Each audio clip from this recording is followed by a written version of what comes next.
What we've lost or on delay a lot of are that organic move up, move around buyer. That's because that market is a little bit slower that you know of. Foreclosures now are about 1/3 of the real estate market. That's down from where it was at a high of 50% probably January, February. I don't think that's because there's not foreclosures coming. I think it's because the banks aren't putting out the foreclosures on the market, and we're down to 1 or 2 months in all those areas where they have the inventory. So I don't think it's because they're not coming, because what they're saying behind the shadow inventory, we have between 3 to 6 million more of these coming over the next couple of years. So obviously that affects it. Case Shiller came out. Case Shiller obviously looking a little bit better also. September we were up 3.6%. It's the 5th straight month that basically prices have increased in some of these areas. There was only 2 areas that were down in price. That was Las Vegas and Seattle this last time that they came out. So that is good news because Case Shiller, everybody looks at that like the Bible. Obviously in the Bay Area we did really well too. There were about, sales volume was up 4.2%. Price point basically across the whole Bay Area was up 390,000. So we're also looking good there too. And I gave you something, I don't know if this will be helpful, but I kind of went in and I gave you Santa Clara County. So this is kind of interesting because I kind of tried to divide it for you basically by areas. So when you look at all the Santa Clara County, I did the whole 3rd quarter against the whole 3rd quarter of this time. And when you look at it, you can see that the number of sales were up 15%, so that's a good thing. Average sale price was down. It was down about 15%, but remember, when you talk about sales price, you always have to say what sold basically from one quarter to the other. Because if the lower price range sold versus a year ago when the higher price ranges were selling, it's going to skew the numbers. So I don't know that we're down 15%. I think we're still down a bit, but I don't know that it's that much. Average days on the market actually went down. Look at that. It went down 19%. That's a good number to show some of your sellers because that's the buyers. That's a good number. And look at this, months of inventory, because now I will tell you, I know that 15% sales price is a skewed one, because look at the months of inventory. If it went from 5.1 down to 2.4, what do you think is selling? It's the foreclosure, short sale, lower ends of the market. So then you can look, and I know you guys are interested in a lot of these areas, but I went and looked at some of the ones out here. Look at basically Los Gatos. Sales were almost the same. Price point was down 20%. That's a reflection of that high-end market that stalled there. Days on market, however, was down. Inventory almost stayed the same. Typical, because Los Gatos has a lot of the higher-end market and a lot of their inventory is based there, so that would mean that. When you look at basically the mountains, look what happened in the mountains. They were up 62% in sales. Prices are still going down. Days on the market went down, and months of inventory was down 44%. That's the lower end, a lot of the Los Gatos market.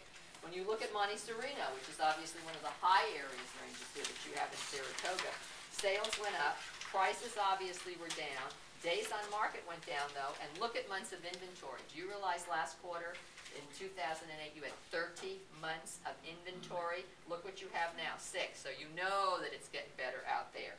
When you look basically at Saratoga itself, you had basically 20% increase in sales. The price again is skewed, I can forget that. Days on market, basically look what happened. It went up substantially, but look at that, no inventory, which allows me to think you don't have a lot of inventory in Saratoga, but all these sellers are living in the rearview mirror. You need to go out and slap them because they all think their houses are worth more than they are. That's why, even though inventory went down almost by half, you have people that basically, the days on markets went up 59%. So I don't know if this is helpful. Is it helpful to learn this? Yeah. Okay, well I'll try to bring it every time I come because I'm going to make some times with Tom. I just try to break it down. You know everything is skewed. I can only get in there what I can get, but I think that's a good thing to have. Okay, so that's all the statistics that I wanted to talk to. Now, let me talk a little bit about some questions that people ask me all the time, and I just think it's good for you to have some answers. One of the questions I always have is the housing market getting better? All right, is it the bottom of the market? Well, see, that's a good question because what I like to tell people is let's talk about what we mean by the housing market first, because there is no general housing market. When you talk housing market to people, we have to say, okay, what are we really talking about? Are we talking about the state of California, the national market of which there is none because every place works differently? If we're talking about Saratoga, what are we talking about in Saratoga? Are we talking about condominiums, single homes, townhouses? Are you talking about Monte Sereno? Are we talking about the flats? What are we talking about? Because when you talk about the housing market, we have to look at location and price point. We have to look at inventory. We have to look at the competition. Is it a new developer? Is it foreclosures or short sales? Because the only way we can talk about whether the market's getting better is to be very specific about what we talk about when we talk about the housing market. Generally, the real estate market's getting better. We know that. We see that across the board, no matter where you look, in most areas, sales are going up, inventory is going down. But we have different kind of markets. You get into the foreclosure and short sale market, that is not an on-sale market anymore. That is not a red tag sale market. That is a hot, multiple offer kind of market where sales are going up and prices are appreciating, but who controls that market? The controller of that market happens to be the banks. So that's one market, and how you play there is different than if you go into the high end, where obviously we have a market that's basically still adjusting.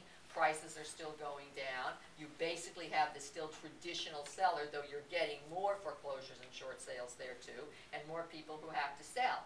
So is the market getting better? Yes, it is. Is it the bottom? It depends where you look. In some places, they're already at the bottom. Some places are still holding up extremely well. You go out to some areas, even in California, even in Northern California, go up to some areas like Fairfield and go up there like there. They're not going to come back till 2013, so they're just in the beginning of really their downturn. So it depends. So when you talk about that and people say to you, what's happening with the market, generally the market feels better than it did last year. People are interested in real estate. Why shouldn't they be? It's a great investment. It's affordable. Interest rates have gone down. Prices are going back up. Affordability and the fact that it will appreciate. Why? Because the value's in the land. That's the first thing I tell people. Stop looking at what's on top of it. The first thing I tell people is, I don't care what's on top of it. You can take it down. You can build it up again. You can build a Taj Mahal on a dump, right? What is important is the land value. So you're looking at land out here in Saratoga. Now I want to ask you a question, and this is what I say to people. How much land is in Saratoga? That's it, right? You're not getting any more. If you can get some more, find out how, because I'd like to know how to do that. So we've been given this gorgeous piece of area here called Saratoga.